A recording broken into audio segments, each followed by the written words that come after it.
Hey everybody, I'm Veljko and this is the Sparco seat that I will be installing on my Peugeot 207 GTI.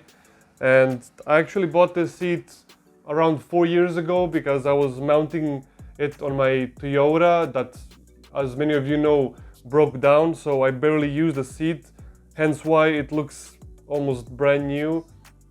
But the reason why I didn't install on my Peugeot is I wanted to first do the performance modifications to make it faster, and I certainly did. So now it's the time for the seat to hold me better in place. And I mean, the factory Peugeot 207 GTI seats are also very good, but this is just next level. Now I could have installed the seat way earlier, but the reason why I didn't is I need a mount that fits Peugeot. You can't just put a seat. I mean, every car has different holes, and it's not just plug and play. You need the mounts. But then I found these things. Now these are the universal mounts. It's not just for Sparco, it's for many racing seats. They have many holes because they're universal, so they fit maybe 90% of cars. So I went and bought them. It costed me 38 euros. As you can see, it's very light, so I'm gonna save a bit of weight on track days. It's only 9 kilograms, although without these mounts. With the mounts, it's probably around 10. Anyway, just to show you, they mount on the side of the seat, so you can pick which height you want. I bought it in 2019 for 200 euros, so it's actually not that pricey. I mean, right now they are maybe 50 euros more expensive. But anyway, now that I have all the parts I need, I also have screws that came with the Sparco seat, so I also have that as well. So next thing is gonna be the installation. I can't wait, so let's go. Front seats in Peugeot 207s are held by 4 Torx screws, so let's remove them.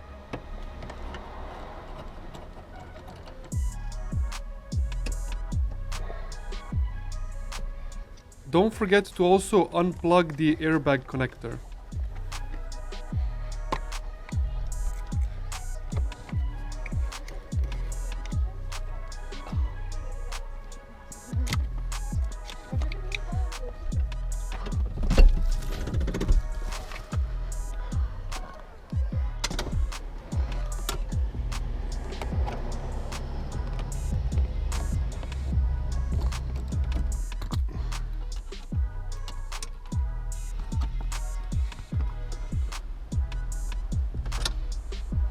The seat is now ready to come off.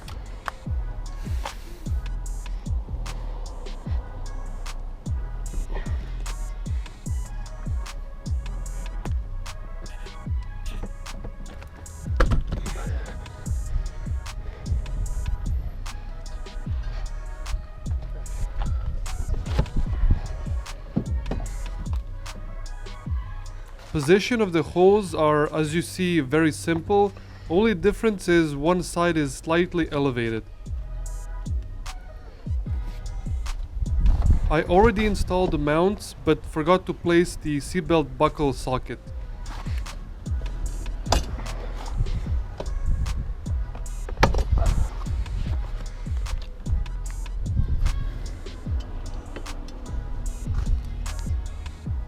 I took one from my old seats and it fits nicely to this Sparco seat.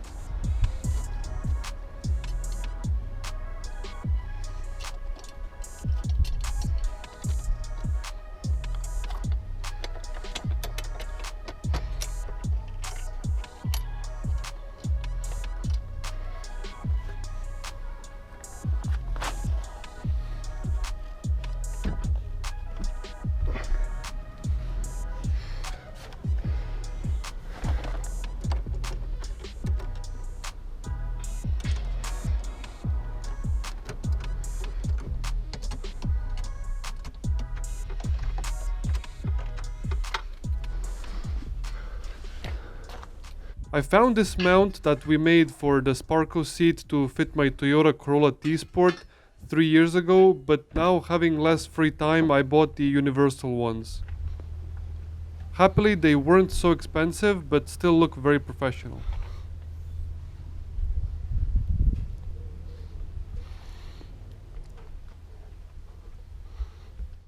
The seat is installed and I'm gonna show you how it looks. I lower down the window so you can see. Looks very nice, although I have to it's sitting too upright. I'm gonna adjust and lower, put it in this lower hole so that it's gonna be better driving position. But here it is. I so love it. Lexus IS250 is my daily driver right now. This is more and more looking like a go-kart project weekend car that you just hop in and have fun. I love how you can see it from the outside as well. The seat belt also works. I just had to put some spacers because when you latch it, it's too close to the seat. Even right now, it's too close. So I have to put a bit more of those to extend. Of course, the airbag icon error shows up. Airbag or pre-tensioner seat belt faulty. And I will have this icon on. Another downside is you can't fold this part to get the stuffs you need at the back, or if you want to carry somebody at the back. I mean, it's fixed. You can't even move forwards and backwards, but hey, the other one does it. So if I want to do that, I can only use the passenger seat to fold. And just to show you how hard it is to enter the car right now, you kind of hold the steering wheel in the A-pillar to be above the seat and then just dive in, as I say. But once you're in, I mean, you feel so connected to the car. You feel like you're a part of the chassis. You feel everything. And yeah, it makes this car so much more enjoyable to drive. In the corners, you don't move left and right at all. It holds your shoulders very well, as you can see. I mean, compared to this, how it's much more flexible. This one doesn't even move. So yeah, big upgrade, especially for track days. So I'll again demonstrate just like an ordinary seat. And I think I said everything. I mentioned all the things I like and don't like. So let me know if you like this modification. I certainly do. It made this car much more enjoyable to drive, more driver focused. Like the video and give it a subscribe to support my channel, and I'll see you in the next one. Take care.